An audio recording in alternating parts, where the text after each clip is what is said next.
Bonjour, je m'appelle Audrey-Anne et je suis technologue en physiothérapie et kinésiologue chez ABC Clinique Santé à Valleyfield. Aujourd'hui, on va parler d'hyperlaxité. Donc, qu'est-ce que c'est ça, l'hyperlaxité? En fait, l'hyperlaxité, c'est quand les articulations d'une personne ont une mobilité qui est supérieure à la normale. Donc, les articulations vont pouvoir se plier et se déplier au-delà de l'amplitude typique, sans douleur ou blessure apparente. Par quoi est-ce que ça va être causé, l'hyperlaxité? Ça va être causé par une laxité accrue des ligaments dans les articulations. Normalement, les ligaments vont être censés maintenir les articulations stables. Mais chez les personnes hyperlaxes, les ligaments vont être trop souples, trop élastiques, donc les articulations vont devenir hypermobiles. La composition des tissus est différente, surtout au niveau des ligaments. C'est pourquoi les ligaments sont plus souples. Puis l'hyperlaxité va pouvoir être généralisée, donc dans toutes les articulations du corps ou seulement à quelques articulations. Donc, maintenant que tu sais c'est quoi être hyperlaxe et ce qui cause ça, quels sont les facteurs de risque? Donc, le facteur de risque le plus fréquent va être une prédisposition génétique. Donc, si une personne ou plusieurs de ta famille sont hyperlaxes, il y a plus de chances que tu le sois aussi. Ensuite de ça, il y a l'âge. Donc, les enfants vont être naturellement plus souples que les adultes, c'est-à-dire que les enfants vont être souvent plus hyperlaxes que les adultes. Ensuite de ça, il y a le sexe. Donc, les femmes sont généralement plus touchées par l'hyperlaxité en raison des différents effets des hormones, entre autres l'estrogène. Dernièrement, les maladies des tissus conjonctifs, donc certaines maladies génétiques comme syndrome d'Ehlers-Danlos ou syndrome de Marfan qui vont provoquer des hyperlaxités pathologiques. Donc, si tu as une de ces maladies-là, il est possible que tu sois hyperlaxe. Maintenant qu'on connaît les causes, qu'on connaît les facteurs, comment on fait pour savoir si on est hyperlaxe? Donc, il y a un petit test.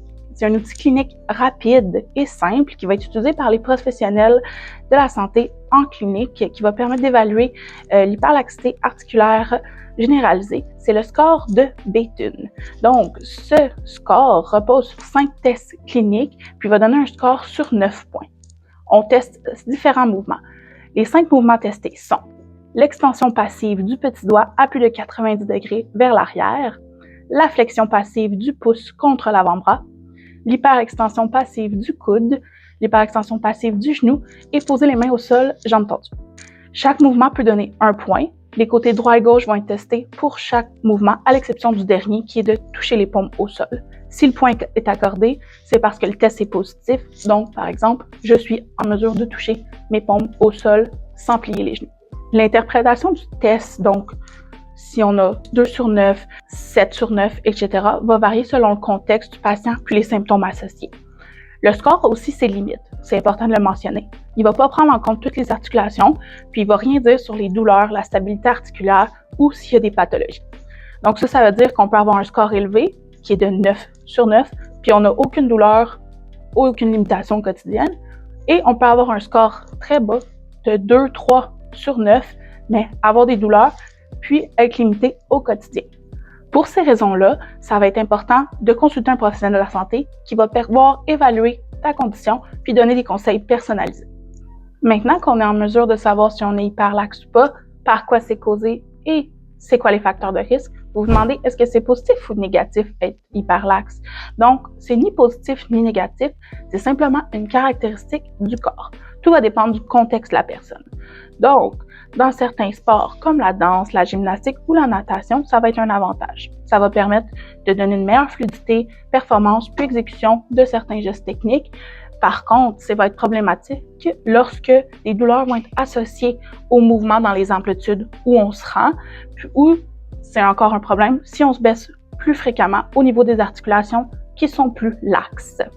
Il existe différentes complications au fait d'être hyperlaxe. Donc, l'hyperlaxité articulaire va pouvoir entraîner des problématiques telles que des instabilités articulaires, des douleurs musculo-squelettiques chroniques, des blessures plus fréquentes ou encore des limitations fonctionnelles. Donc, pour éviter de développer différentes problématiques liées à l'hyperlaxité, je te donne 4 conseils que tu vas pouvoir appliquer au quotidien et dans tes entraînements. Le premier, ça va être de faire du renforcement musculaire ciblé qui va avoir pour objectif de stabiliser tes articulations. Donc, si tu es hyperlaxe au niveau du genou, tu vas pouvoir faire du renforcement de ton quadriceps, tes ischio-jambiers, tes fessiers, bref, tous les muscles qui vont venir stabiliser ton genou. Le deuxième conseil va être de travailler ta proprioception pour permettre d'améliorer la perception puis le contrôle de ton corps dans l'espace. Donc, si encore une fois c'est ton genou qui est hyperlaxe, tu vas pouvoir travailler ton équilibre unipodale sur des surfaces stables, instables, les yeux ouverts, les yeux fermés. Bref, il y a différentes progressions qui vont être possibles. Le troisième conseil va être d'apprendre à contrôler tes mouvements pour protéger tes ligaments et éviter les blessures. Ce que ça veut dire, c'est que même si tu es capable d'aller loin dans tes mouvements puis que ça fait pas mal, évite de le faire pour éviter de te blesser. Dernièrement, travailler ton endurance musculaire. Parce que chez les personnes hyperlaxes, les muscles vont travailler souvent plus pour compenser la laxité. Maintenant, si on résume tout ce qui a été dit dans la vidéo, une hyperlaxité sans douleur avec un entraînement adapté va être généralement un atout. Une hyperlaxité non maîtrisée et sans renforcement peut devenir problématique. Vous aurez compris aussi que chaque personne est différente et qu'il est difficile de donner des conseils généraux pour ces conditions-là. N'importe laquelle en fait.